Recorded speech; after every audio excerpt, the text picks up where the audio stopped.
I'm Doc Issues from Capes on the Couch, a show that examines the mental health issues of comic book characters, part of the Gonna Geek Network, just like the show you're checking out now. Shows on the network are individually owned, and opinions expressed may not reflect others. Find other amazing geeky shows at GonnaGeekNetwork.com.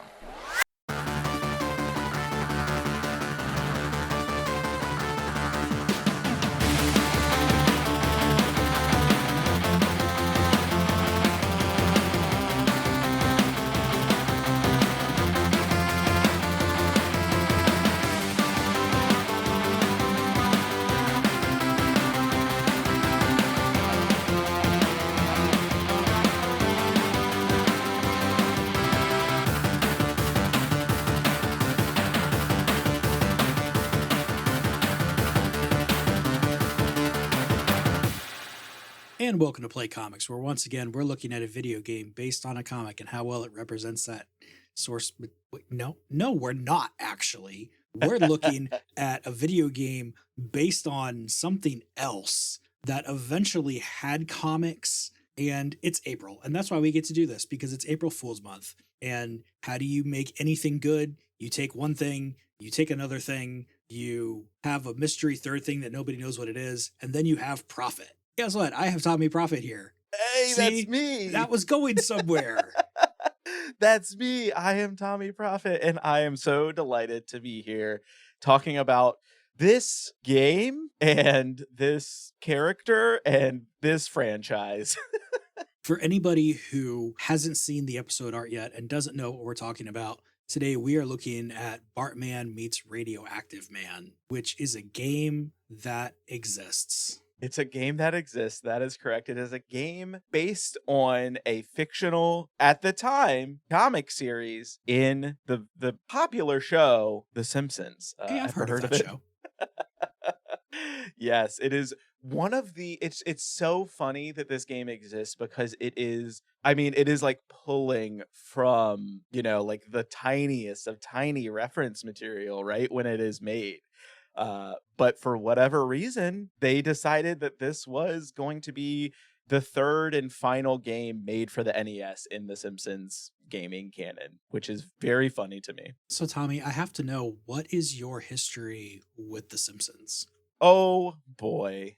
So I grew up watching the Simpsons, as, I think a lot of people our age did. The show premiered the year I was born, so 1989. And so I'm exactly the same age by a couple months as The Simpsons, which is always really weird. The actual show, of course, the Tracy Ullman shorts obviously premiered well before that. And so I grew up watching The Simpsons. I grew up watching it in syndication. There was that 6:30 block where they would usually do like 2 episodes on like a local Fox station. I think most people had that syndicated, and grew up watching those, and they would play like a lot of the classic episodes. I probably started watching it when I was maybe like 10 or 11, I would imagine, maybe a little bit younger than that. I don't know exactly when I started watching it, but it is one of those things that in the cultural zeitgeist has kind of always been there, right? Like The Simpsons has always been around. There has not been a period of time when we have not had The Simpsons, at least during my lifetime, and probably many listeners' lifetime. So it is this omnipresent cultural thing that we've kind of always had. I started a podcast series with my pal Derek, who has also been on the show, Lee Carvallo's Potting Challenge, where we've played through all of the Simpsons video games. And part of the reason we did that was because we had just this joint interest in the Simpsons, and the video games were something that we were, a little bit not familiar with, right? Like a lot of the games that came out for that series, neither of us had played. And, one of the things that we talked about was this kind of collective language of The Simpsons, right? Like everybody, makes jokes from The Simpsons. There's so many memes from The Simpsons, so many things that people just share from the show that it really feels like from Gen X to millennial and now even to Gen Z, there is this sort of like collective humor, collective language that you're able to share, Homer going into the bushes, and it crosses generational gaps. People know what that means, right? And so it is just this really fascinating thing that, you know, I mean, it's I can't remember who, someone said this recently, and I hope it wasn't a guest on like a podcast or something, and I'm just forgetting. But they said that, like, you know, the Simpsons are more Mickey Mouse than Mickey Mouse, and I was like, yeah, that makes 100% sense. They are like this sort of like very quintessential American cultural thing that has just always been around. Do you know how often I hear people telling someone that they made them bleed their own blood? Right, like, it's that kind of stuff, right? Where it's like, you have, I mean, there's so, and every time that, I hate that this happens, because whenever I get on a podcast, my mind just goes completely blank.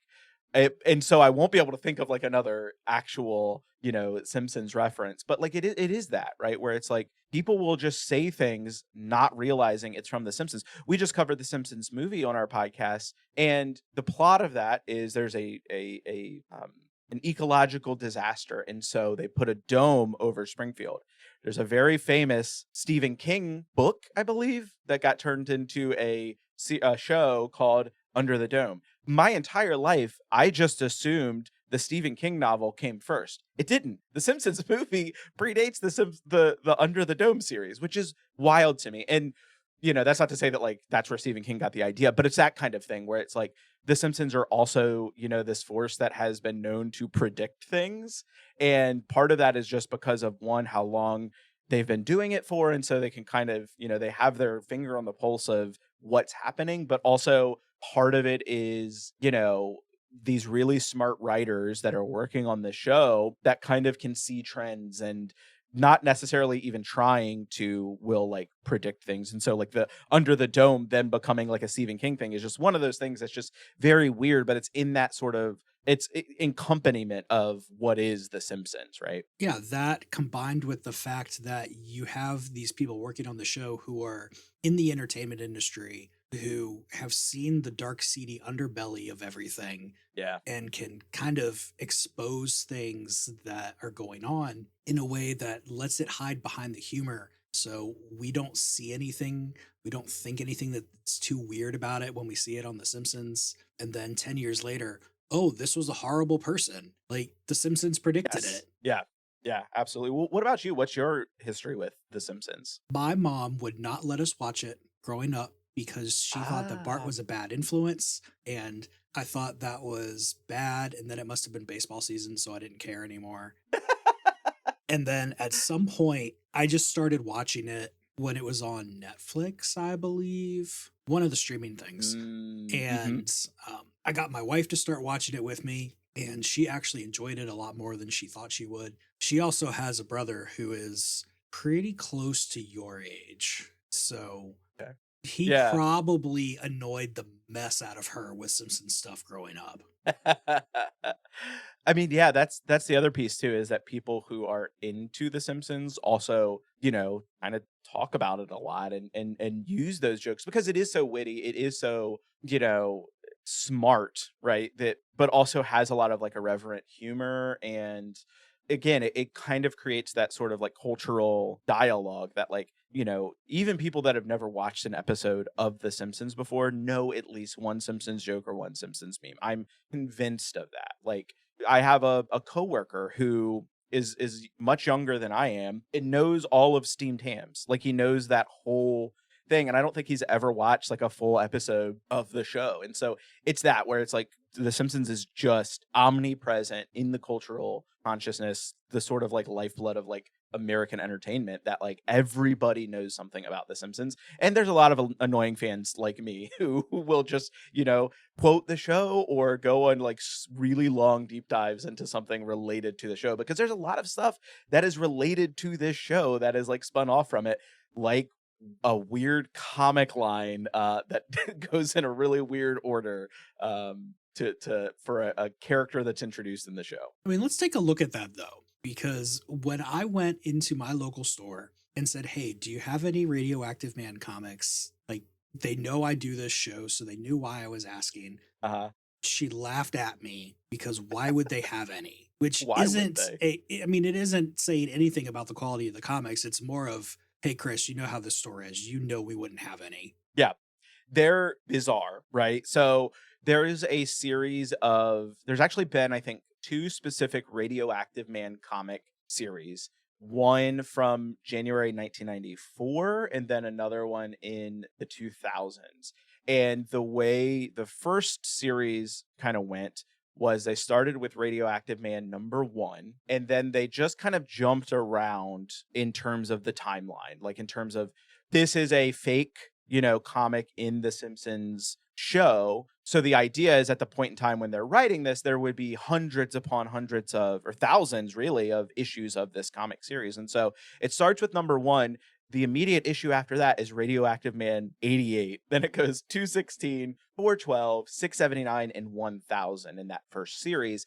And what they basically are doing with it is they use it as a vehicle to parody comics and comic ages, right? So like they have, the first one is, very much like Silver Age Marvel comics, right? It's the Radioactive Man origin. But then you go forward in time, you have references to, the 1970s and references to various comics around that time. You have the death of Radioactive Man, which is, of course, very much referencing like the death of Superman and, those comics around that period of time. There's a very deliberate parody of Alan Moore's Watchmen, which is probably my favorite issue of the series. And then Radioactive Man 1000, which does just some very interesting things in terms of like how comic book characters are sort of reinvented, in different periods of times, right? Like getting new costumes and also, I think just a deliberate reference to Spawn and his giant cape. But like things like that, right? And so they just have fun with it and are able to kind of sort of jump around. And Radioactive Man appears in other Bongo comics and other Simpsons comics as well in terms of just references and things like that. And then they do another series of it to very similarly still sort of like parody things within comics, which I think is the bread and butter of like the Simpsons, right? Like that's something that they're able to do very well. And that's something that they're able to do in these comics, which I think is very fun. And I, for the longest time, didn't even know that they existed. Wait, so you said the first one, 94, and this game came out in 92. Uh-huh. But he had been mentioned in the TV show already at that point because they didn't make him up for the game because that would be weird. Mm-hmm. Yeah. Holy timeline, Batman. So if you want to get even more confused about Radioactive Man, dear listeners, there is canon Radioactive Man, which is, I believe, just his appearances within the TV show are what's canon and references in the TV show. The comics are actually not canon, is my understanding, whatever that means. I don't know what canon means in The Simpsons, if I'm being quite honest. And so you have like a sort of different, a very famous episode of The Simpsons where they are filming a Radioactive Man movie has a different origin story for Fall Out Boy, which is Radioactive Man's sidekick. And so, yeah, it's super confusing. The first actual reference to Radioactive Man is in Bart the Genius, which is the second episode of The Simpsons, which, was in 1990. So Radioactive Man has essentially been around nearly as long as The Simpsons have, right? Like the second episode very early on, but you don't have much there, right? So his sidekick is Fallout Boy? Like, yeah, all of them? Do they take turns or what? This is one of those things too where I, for the longest time, obviously knew Fallout Boy. And I knew Fallout Boy, like I remember hearing about Fallout Boy, from The Simpsons, but I never connected the dots. And I was like, oh yeah, they just got their name from The Simpsons, which is very funny. Yes, there's for maybe folks who don't know, there is a band, Fallout Boy, pop punk emo band. And yeah, they get their name specifically from Fallout Boy from The Simpsons. I'm realizing how weird all of this sounds, Chris. It's weird, and the game is still weird too. I mean, some of this I'm playing up just for the purpose of the show. I'm sorry Of course. to spoil all of that for you listeners. I'm not usually that dumb, but you're right. This is crazy in all of the right ways. And, like, I don't even know what to say right now because it's crazy. Yeah. And it's going to get even crazier. Absolutely. Yeah. And I think too, I will note I haven't read every single issue of the Radioactive Man comics, but I've read a good chunk of them, and they're all decently, like, if you're a comic reader and you like comic history, I think they're a fun read because they provide, like I said, they provide such, pretty one-to-one parodies of a lot of things that were going on in comics. I'm not a huge like comic historian person, but there is I think anybody can kind of get some enjoyment even if you just have tertiary knowledge about comics and understand some of the references that they're making. No, we're going to try to dig up what some of those references are. Well, I dropped some promos for a few other shows. Do you need a little more queer media analysis and discussion in your life? Check out the Glitterjaw Queer Podcast Collective, which has a dozen podcasts hosted by folks with queer lived experience, talking through film series, TV show deep dives, book clubs, video game histories, and more. You might just find the right queer media podcast that resonates with you. Check out the whole catalog of shows at glitterjaw.com.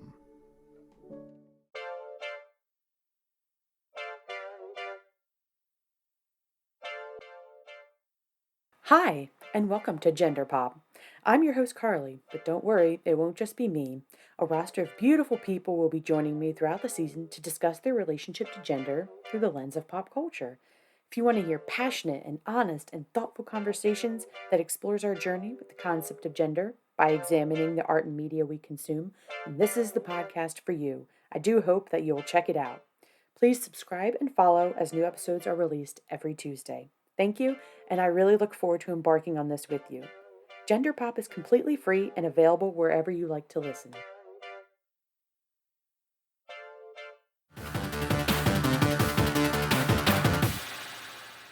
Those are some great things to check out, but first let's finish up here. So Tommy, what is bringing us together today is our lovely beards, but also this 1992 game made for the regular Nintendo. It was made by Imagineering Inc., published by Acclaim. I cannot even try to tell you the plot of this one because you're here and I know you will do it so much better. Yeah, so oh boy. So first of all, this game comes out like you said, 1992, and it's the last in the canon for Simpsons games that is on the NES. I would say it's probably the best NES game that they've made, which isn't probably a high bar to clear. But it is a little bit more fun. The plot of the game is, I don't know.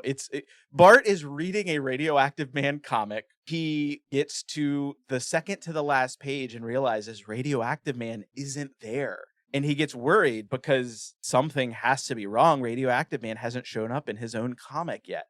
Fallout Boy shows up in the Simpsons universe in Bart's treehouse and tells Bart that Radioactive Man has actually been trapped by a series of his arch nemesis, and sent to the Limbo Zone. Fallout Boy cannot save him on his own because he'll be trapped in the Limbo Zone, so Bart has to don his alter ego, Bartman, which is another comic series, and has appeared very briefly in The Simpsons, to go and save Radioactive Man, I believe, in the comic. Now, what's even funnier about that, Chris, is that there is a Bartman Meets Radioactive Man comic in the real world. The plot of that does not mirror this game or the plot of the game. It actually is a little bit of the opposite, where Radioactive Man gets pulled into Bart's world. So, again, just so much going on with these characters that are fictional in a fictional universe. It's very, very funny to me. I love everything about that. Having to go save your hero, having the exact same thing happen, but the mirror world version later. Like, this is amazing. Like, this has to be an amazing game, right? Please tell me that this is the best game you've ever played, because just the concept of it and everything sounds like it could be better than whatever 10 out of 10 game the listener is thinking of. Yeah, it's great. Okay, so it's a very clunky action platformer that I think has some really cool stuff going for it. It would not rank as the greatest game I have ever played. In fact, I don't know that I will ever probably play this game, but I will note that it is again, it is the best of the NES games. I would say they at least fix some of the massive platforming issues that they had with some of the earlier Simpsons titles, but it still doesn't really do much as far as making this a extremely fun experience, in my opinion. It's a fine game, and it's a fine Simpsons game representative. It is purely a 5, maybe 6 out of 10 game, if I'm being generous.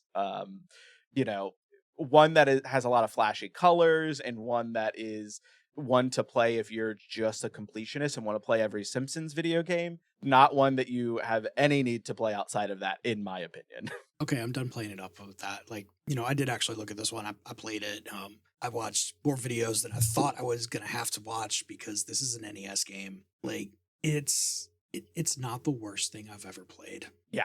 That is about the nicest thing I can say about it. Gameplay wise, anyway. Like, backgrounds look like things you can jump on, and things you can jump on look like backgrounds, and enemies sometimes can be hit and sometimes not, just based on what you have available to hit them with. This thing is clunky as heck. Yeah, I think clunky is the best word to describe the gameplay in this. For whatever reason, Imagineering never really seemed to get a handle on, at least with the Simpsons games, what made platforming fun. The thing I will give this game is that it is at least unique in the level design, right? Like, it's not a lot of playing the same thing over and over again necessarily. Once you get into sort of the different stages, there's a lot of variety in the types of gameplay.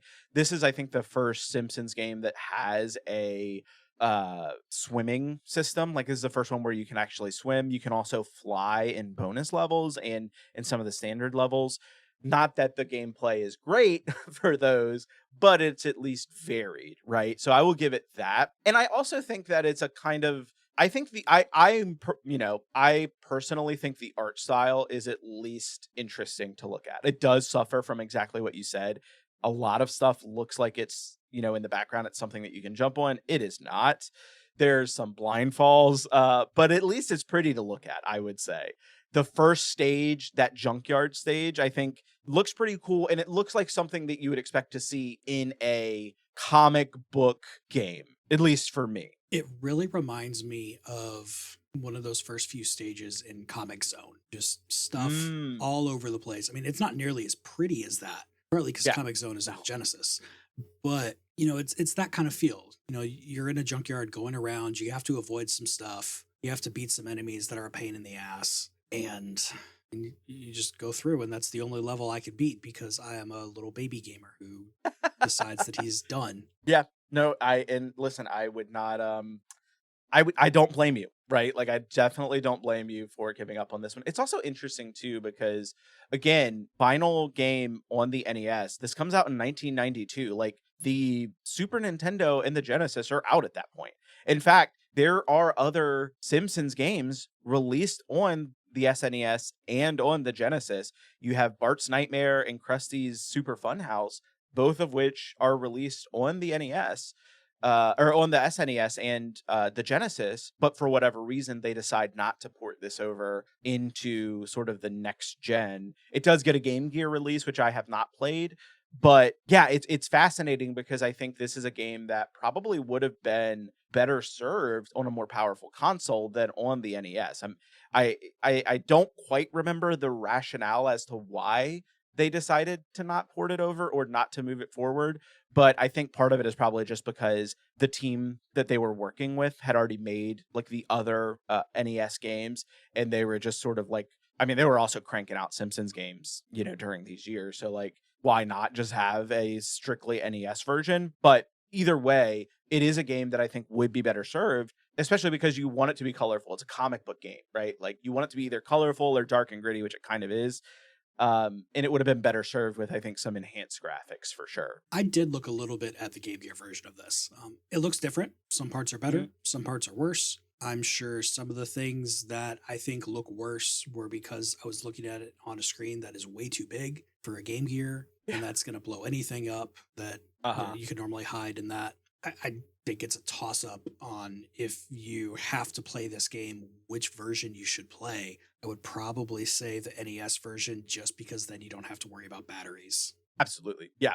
It's, I think if you can play it on original hardware, it's probably, better to do that regardless. But, I think it's also still fine to emulate. I think probably on the Game Gear, it probably looks pretty cool. I mean, there are again, the art is not great, but I think it's at least fun to look at. I do love like the little splash screen that you get between levels and at the very start of the game of Bart with his cape and it says Bartman kind of plastered on it. Like that kind of stuff is kind of cool. Again, is it great art? Not really. But at least it looks kind of like the Simpsons and kind of like they're trying, right, to make something look like a cool Simpsons game. I mean, it's the art that I would expect on an NES game. Yeah. I'd expect it on one a few years older, but when you're looking at it here in 2026, you don't really think about when the game came out. You just know it's on the NES. Yeah, absolutely. Yeah, and we talked a little bit about the plot. The crux of the story is, again, Bart is trying to save Radioactive Man from various nemesis. So basically you're traveling through their layers, I guess you can say, through different levels to arrive at an inevitable boss battle. And so the first couple of stages are all about the Swamp Hag, which does appear very briefly in The Simpsons.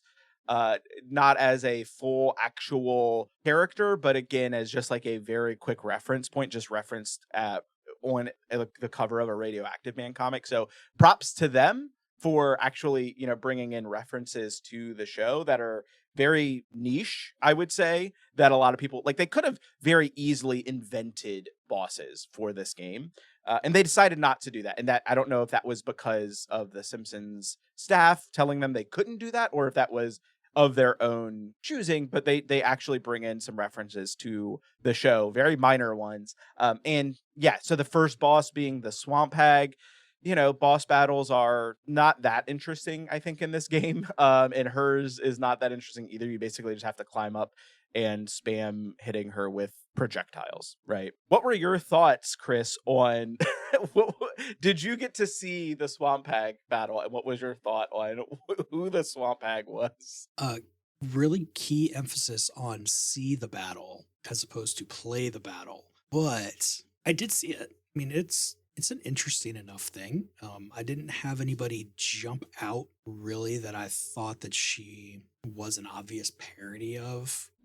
But by that point, I had also already decided this was the weirdest thing I was going to look at all week. So that might have had something to do with blocking out some obvious character that I'm missing here. Yeah. I mean, I think the obvious one might be just like Swamp Thing, but obviously she's a little bit different than that. And I mean, in the show, again, she basically has like one very brief appearance in a season 3 episode. And by brief appearance, I mean she's on the cover of a Radioactive Man comic, and that is it. I think she also appears in a season 5 episode as well, but again, it is still just a very quick reference. So I do think they have a little bit, it's interesting because like they were able to bring in some of these characters, but they don't have to do much because like it's literally just like a picture of a, swampy green woman on the cover of this fake fake comic book in the show. So they can really kind of do whatever they want with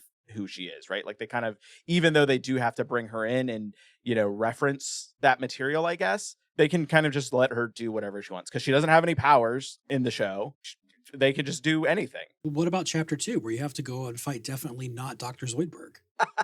I'm so happy that you referenced Dr. Zoidberg because that was my thought as well. I was like, man, he looks just like Dr. Zoidberg.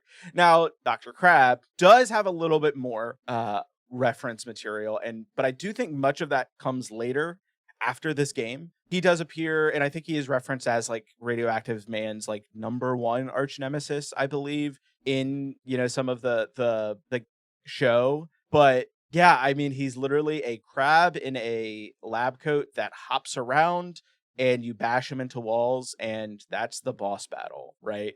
But yes, he very much looks like Dr. Zoidberg. Like it's hard not to see it. Probably the best looking of the bosses in the game. I don't know what you think. And also, I think probably one of the more interesting locations for a boss battle. I don't know if I know exactly where it's at, but it's a lab and it looks purple and kind of cool. What was your thought initially seeing this Dr. Zoidberg character show up? Honestly, my thought was, hey, this is Matt Groening prototyping Dr. Zoidberg. Yeah. Like, you go in there, it's a horrible doctor for different reasons, but still a horrible doctor. And like, the seeds are there, it's plus just the level and having the little baby crabs actually help him out and everything. That's just cool. It's very cool. The little baby crab, I feel like they just ripped off from Super Mario Bros. Like, the crabs in, and I don't know the original game, but the 2-player battle game in Super Mario Bros. Where it's just one screen and you have enemies coming out of tubes and stuff like that, and you're trying to like steal power-ups and stuff from each other. They have little crabs that kind of run around, and they look exactly like that little tiny crab baby that's running around. Are you ready to hate yourself? What? It's called Mario Bros. Is it just Mario Bros? Yeah. It's not Super Mario Bros. Well, they had it in some of the Super Mario Bros. Things later. They had it as like unlockable games and stuff. Yeah. But the original one is just Mario Bros. That's right. Yes. Also, these crabs are legally distinct from those. They are legally distinct. Yeah. That's what a lawyer would say. I'm positive about that. Yeah. Dr. Crab, also Dr. Vladimir Krabakov is he's a communist doctor, who I think at some point you find out was also a Nazi in the comics. That is one of the reasons why Radioactive Man becomes Radioactive Man. He also becomes a prawn later on because I guess his mutation continues mutating. And that's, I guess, what happens to crabs when they mutate. They become prawns. I don't know. It doesn't make sense to me. Makes as much sense as anything else. I mean, yeah, it doesn't. It's very funny. It doesn't have to. He also appears in The Simpsons Tapped Out as well. So a little bit more of a robust backstory for Dr. Crab, and also appears in the show prior to this video game in 3 Men and a Comic Book. So that is a season 2 episode. So pretty early on still in the show's history. I believe that's where we get the first issue of Radioactive Man, and Radioactive Man's sort of history is in that comic, that episode of the show. But yeah, I mean, you don't get much of that in the game, honestly. It's just a crab jumping around, right? I mean, speaking of things that are just things jumping around, you also have a giant pile of lava. Yes. That's Magma Man? I'm blanking on Lava Man. Lava Man? Lava Man. Lava Man. Which is funny because there is a comic book character named Magmo. So this is one I think they may have just invented for the game. Lava Man. I don't believe that's what I was seeing everywhere. Yeah. There's when you do look up Lava Man, there is Magmo, the Lava Man, who shows up again later in the comic book series, but I don't think he ever shows up in the show as far as I can see. It's basically in the game and in these sort of comic books, but it's a different character entirely. That is feels like just a molten The Thing. Like he very much looks like The Thing, but is evil. In the game, yeah, he's just a pile of lava that you have to drip water on to beat, which is very funny. And a giant brain. I mean, that's so original. I can't think of anywhere else that you would have had to fight a giant brain. Yeah. What was your First of all, okay, I want to know what you thought for this boss battle, Chris, because I have a lot of thoughts about it. By this one, if I remember right, I was essentially thinking, I give up. This is crazy. I cannot wait to hear what Tommy has to say about it.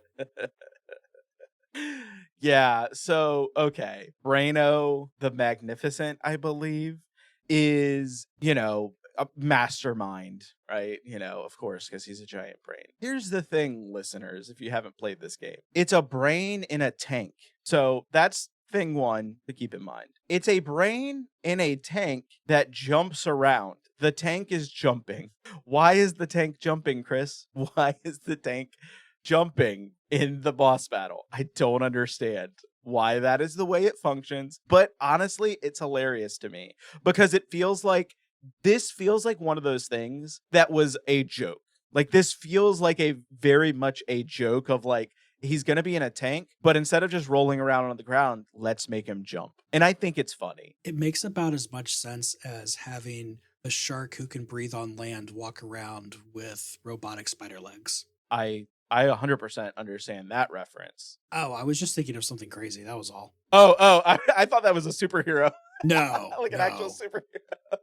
I was like, I haven't read a lot of Marvel comics, but I'm sure there is a robotic shark that walks around on land. Yeah, I don't know. I think it's stuff like that in this game. So here's the thing. I know the game is not great. 100% understand that. But I do honestly think there is a little bit of charm to this game in that, like, I don't know, they really were like leaning into the elements of this is a video game based on a comic that at the time has only had like very few references in the show. So it's actually a video game based on a comic in a TV show that is like not really referenced all that much. And I think, again, on the one hand, they could have gone the route of like inventing a lot of stuff for the game. And they do, right? Like most of the enemies in the game, random dudes popping out with guns. Don't know what that's about. The fish get in the sea that you're, trying to avoid. Obviously, that's a pretty easy one.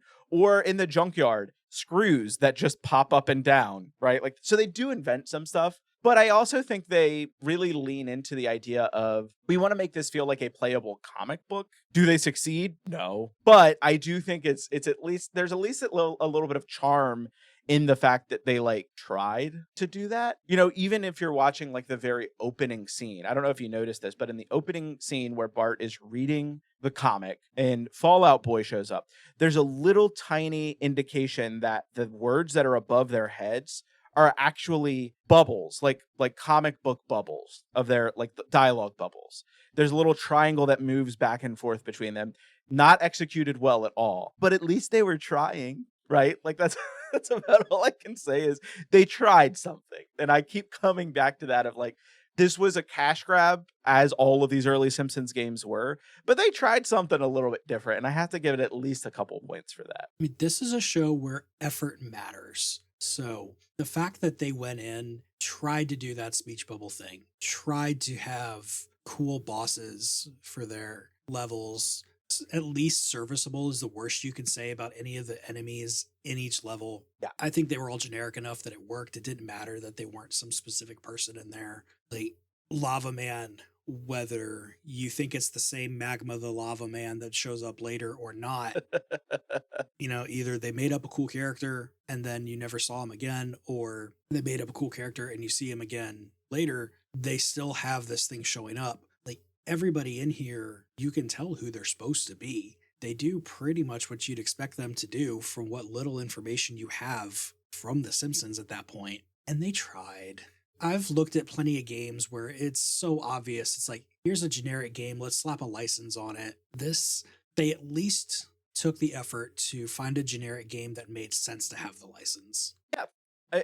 I also think, like, again, and I keep coming back to this. So two things. One, if you want a really good time, go play Bart versus the Space Mutants, and then play Bart versus the World, the first two NES games that feature The Simpsons, and then come back and play this game, because those two games are so frustratingly clunky that when you actually get to this game, it feels a little bit more refreshing and refined. Again, doesn't necessarily make this a good game, but you can kind of see a trajectory of like what it is they're doing. Now, the other thing I will say is that, again, at this point in time, Acclaim, who's publishing these Simpsons games, is already moving on to next-gen consoles at the time. So this is really like sort of that last gasp for this team that is working on these NES titles, these specific NES titles. And, again, I think that a lot of the things in this game, it does use some recycled assets from previous games, like, which I would expect that it would, especially if they wanted to crank this out in the time period that they did. But they do enough to make this much more different than other games that they've already produced, which I think is commendable, right? Like they could have just phoned it in, and, to a certain extent, they probably did in certain ways. But I think they at least do enough in this game to make it feel better than I think some of the original games that came out for home consoles. Still not a great game, but it is at least fun to look at, and you do at least have that effort factor, right? Where I really do feel like they tried something different, didn't necessarily succeed, but I give it a little bit of points just for that alone. And also, it is a step above those other NES titles because they've refined a little bit more of the mechanics. They could have refined a little bit further, but that's a different discussion point. And it might not be a great game, but what do you think this one really gets right looking at The Simpsons? Yeah, so that's another thing that I think is kind of interesting about this, because it is looking at a very, very niche reference point in The Simpsons. I think it actually gets a decent amount right as a Simpsons game. It doesn't do everything perfectly, but the fact that the main bosses are all based on references in the show, you have to give it points for that. The fact that it is still in that realm of what Radioactive Man, when they start producing the comics later on, will be, and what he is in the show, this sort of parody of comic books, right? Like the fact that he's trapped in the limbo zone is a parody of, and I can't remember what it's called in Superman, but there is the zone in the Superman where he gets trapped, or some of the characters get trapped. The negative zone, is that what it is? Something like that. The Shadow Zone? I think it's the Shadow Zone. There's too Shadow many things Zone. that all use the same thing. And they're all zones, right? So the fact that it does that, a little bit of a parody of, and I'm using the term parody very loosely, but it is at least referencing that. I also think when you get down to like looking at some of the titles and stuff, I think things like Swamp Hag's Junkyard of Doom is funny. I think not like haha laugh out loud funny, but it's at least an attempt at humor. And again, I'm giving them a lot of credit for attempting things. The other chapter is the waterlogged lair of Dr. Crab. Again, they're trying to make jokes. And a lot of those early Simpsons games really don't do that.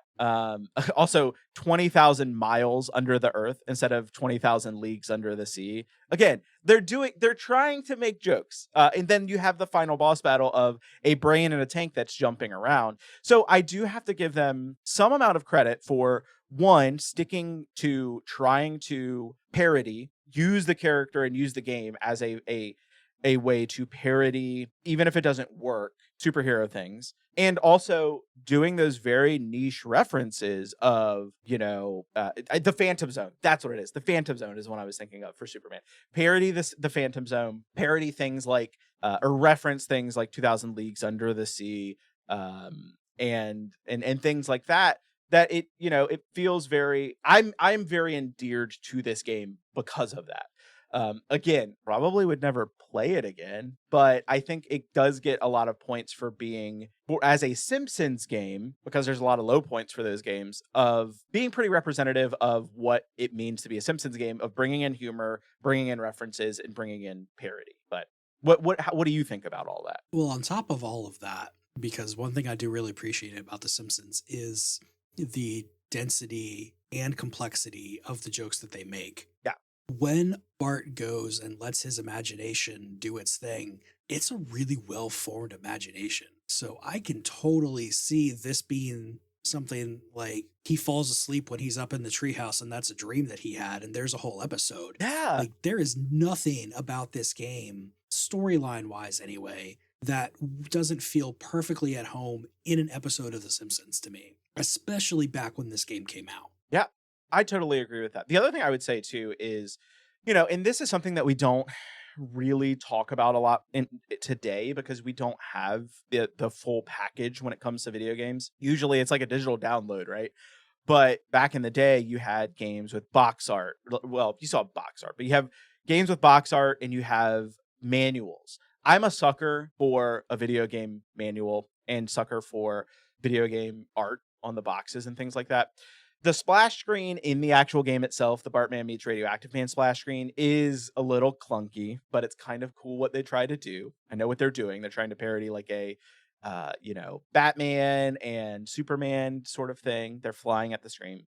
But I do think if you have the chance, look up the manual for this because it's a striking manual. You have like some matte graining original drawings in it. There's a lot of humor in what they write in the actual manual itself.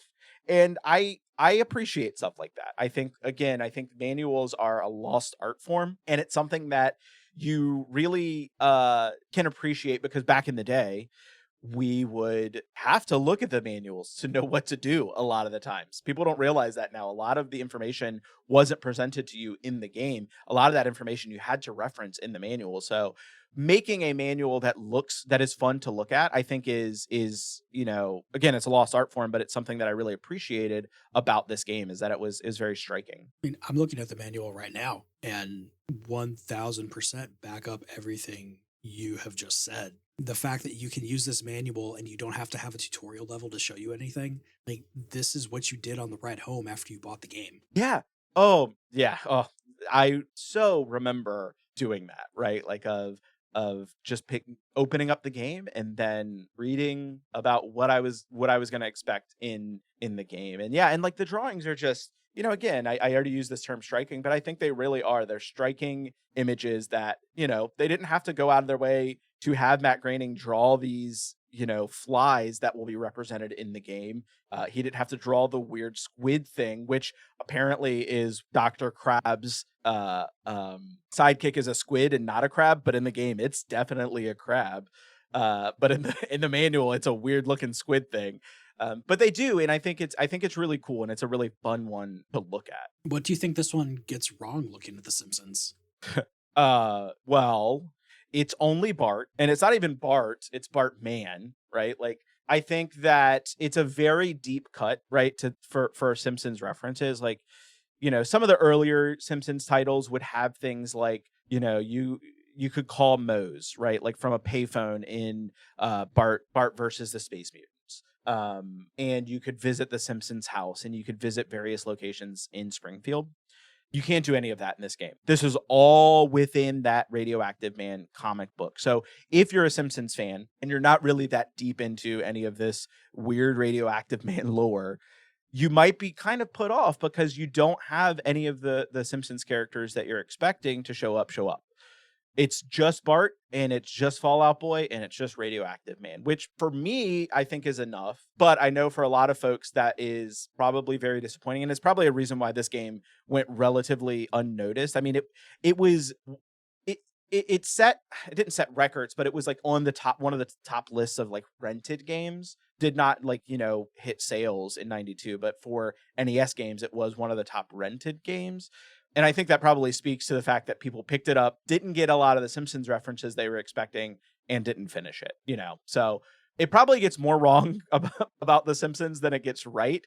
But I think the fact that it just does something so interesting and is very niche is enough for me, but it's not going to be enough for everyone. That's the weird part, because like what it gets right, I think, is very obviously like a really deep B or even C storyline to an episode. You would never have this be the entire episode of The Simpsons, because you'd have to have all those other characters in there. So, you've got to have them in there. But this game has nothing. Like, I was just waiting the whole time for even just a cursory, like, Marge climbing up the treehouse ladder to see what was up with Bart or something. There's nothing in there. And I mean, I certainly haven't watched all of The Simpsons. I've watched way more than some people think is worth it.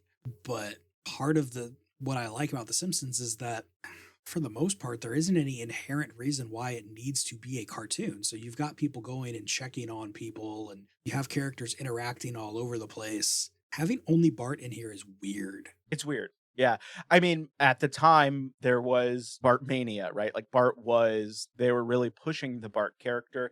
And I think that it also speaks to the sort of understanding and maybe misunderstanding of gaming at the time of, it's for kids, right? And so what character are kids mostly going to want to play? It's going to be Bart.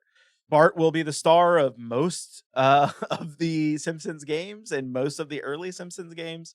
Very interestingly enough, out of I think the first 10 or so, you really only get Bart and then Rusty, and then you have games that feature Itchy and Scratchy as well. But that's not to say that other characters don't show up in the games. It's really just who you're actually playing. So yeah, I mean, I think that's a big knock against this game, right? Is you're not seeing anybody but Bart, even if it's a very short appearance throughout the game. And I think that I love your idea of like at the end of the game, Marge walking up to the treehouse, or even the whole Simpsons family being like, Bart, we were so worried about you. Like you didn't come to dinner or whatever. And you get like a little cute, family portrait at the end of the game. And they don't do that. And it is really a missed opportunity, especially because it's the Simpsons, not the Bart, right? I mean, double especially because in what is, I think, rather objectively the best Simpsons game of this era, you can play as any member of the family. You just have to have enough quarters to do it. Yeah. Yep. Yeah, it's interesting, they really kind of nail it in one, right? Because not only is that the best Simpsons game of this era, a lot of people would argue it's still one of the best, if not the best Simpsons game of all time. And yeah, you're 100% right. Like that is something that they do really well is that, I mean, technically you have 5 when you count Maggie, but she's basically attached to Marge. You have 4 main Simpsons characters, and you can all play a different member of the Simpsons family in that game together. So to not have that, again, at least as a reference point, and they could have done something where it's like, Homer, there's enemies that look like Homer in some of the levels. There's enemies that look like Lisa in some of the levels. If they had done something like that, I think it would have satisfied that requirement for me, but they don't. And so it really is a knock against it when you're thinking about it as a Simpsons game. And that game, for anybody who didn't pick up on it, we're talking about the Simpsons arcade game. Mm-hmm. That game came out in 91. So it's not like this is something that hadn't been thought of already or something that, was being made, but the developers here just didn't have a chance to react to it.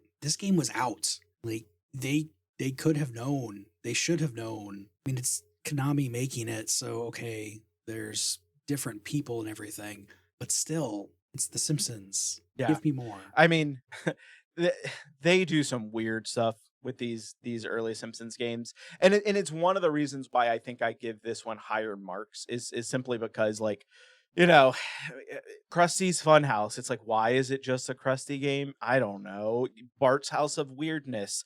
That's a weird thing. Why are all these games featuring, the Kang and Kodos aliens? Like, stuff like that. So I think like they just really hadn't, even though, like I said, they kind of got it really early on with that arcade game, they kind of, for some reason, just struggled to figure out one of the things that makes a Simpsons game, and a Simpsons game fun is seeing the whole family. They really struggle with that early on. But this one struggles with it, I think, more than some of the other ones because you really don't have any reference to anybody else throughout. So if you had somebody who, I guess they would have to be an alien from a different dimension because you couldn't just be under a rock and not know who the Simpsons are. But if you actually found somebody like that, would you give them this game as part of a primer course for getting into the Simpsons? No way. Not even close. Because I think you would play this, be frustrated, and then watch the show and say, how is this related to anything at all? Right?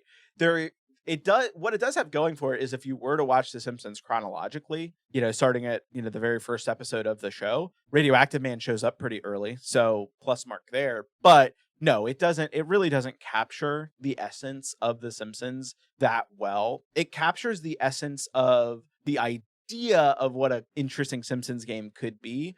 But if you were trying to just show somebody this game and get them to understand what the hell The Simpsons are, they would not. If I had to find a way to make this answer be yes, I would. The only thing I can think of is you show them the arcade game, because obviously you do, and then you show them this, but only as, hey, here's an example of how weird and niche things can get and how focused things can get for the weird lore. Yes, absolutely. This is a game for the very entrenched Simpsons audience, right? Like, this is not a game for somebody who has never watched the show or only watched a couple episodes of the show. This is really a game, and I think this is another place where I give it a plus, is that I think it is a game made for fans of the show, like really entrenched fans of the show, not necessarily somebody who is looking for a primer. So let's say in your special version of Tommy Proffitt, Hell, Purgatory, whichever one you want to think of yourself being in, you have to watch somebody play this game until they beat it. Except at least in your case, you get to watch a Muppet playing. Which Muppet do you hope you get to see play in this game? I was so prepared to try and cast this game with Muppets. You threw me a curveball there. Which Muppet would I want to watch? That's a tough one. Oh man, maybe who's the prawn Muppet? Oh, Pepe. Yeah, Pepe. I would like to see Pepe, the king prawn, play this game. Mostly because I don't know. I think he would be fun to watch play the game, and he has enough arms that maybe it would make the game a little bit easier, and he would probably beat it more quickly than some of the other Muppets. Yeah, the beating it is the fun part here because it throws everything off. Like obviously Animal or Miss Piggy or Crazy Harry or somebody would be fun to watch play it. But if your escape from hell is contingent on them beating the game, you need somebody to beat it. Yeah. Like I was thinking Rolf because eventually he would somehow beat it and think it was the easiest thing in the world. Like, hey, why didn't you think of doing this? It's just done. Yeah. Well, and Miss Piggy, I definitely wouldn't make play it because I feel like she would just get frustrated and just beat me up, right? Like that. Oh, yeah. That is definitely something that would happen, and that would keep happening. But then you would be double dead and triple dead in hell. So it might mean you don't have to deal with it anymore. Oh, well, that's true. Yeah. So maybe Miss Piggy is the right answer. Well, Tommy, it has been great talking to you about all of this. If people want to hear more from you, where else can they find you around the internet? Yeah, absolutely. So my other show, Distant Echoes, a Star Wars podcast, where my partner Cass and I travel through the galaxy watching each episode of every Star Wars TV series in whatever order we please. Chris stopped by not that long ago to talk about an episode of Visions, and we can't wait to have you back on that show as well. I am also a co-host of Lee Carvallo's Potting Challenge, which is a Simpsons gaming podcast where my pal Derek and I are playing through every single Simpsons video game ever made in chronological order, and we will be wrapping up at least finishing out the core Simpsons games that exist this year. So if you want more talk about Simpsons video games, come check us out. Both of those shows are part of the Glitterjaw Queer Podcast Collective, and you can find both at glitterjaw.com. And as always, we will have links to all that stuff down in the show notes because clicking links is so much easier than trying to remember how to spell things, especially if one of those things is echoes, because at least one person who is on this episode cannot spell echoes. Hey, two people that are on this episode can't spell echoes. Okay, I'm going to be good, honest with you. All right, good. Because the first person was definitely me. Oh, I've misspelled it way before you did. I can promise you that.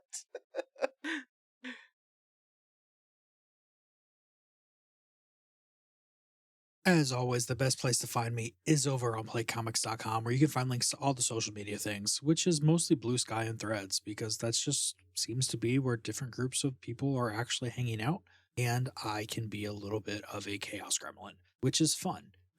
Maybe too fun sometimes, but it's fun, and I'm going to keep doing it. If you want to be on the show, then you can check out the link to the list of things that I'm looking to get booked the soonest.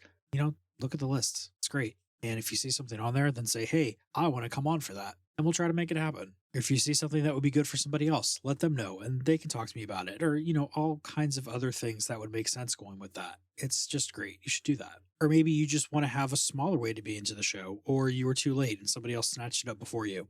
Then you can just pay attention to what episodes are coming up next and give me a little bit of your thoughts on if this game would be a good primer course or not. You can be like Derek B. Gale, who wrote in and said the Radioactive Man comics are a fun parody of the superhero genre, and while the game isn't as much of a parody, the fact that it actually so closely follows the established lore of those in-universe Radioactive Man comics, which it absolutely did not have to do, and most people just don't have cares about, is really commendable. Also, Radioactive Man's villains are just really fun.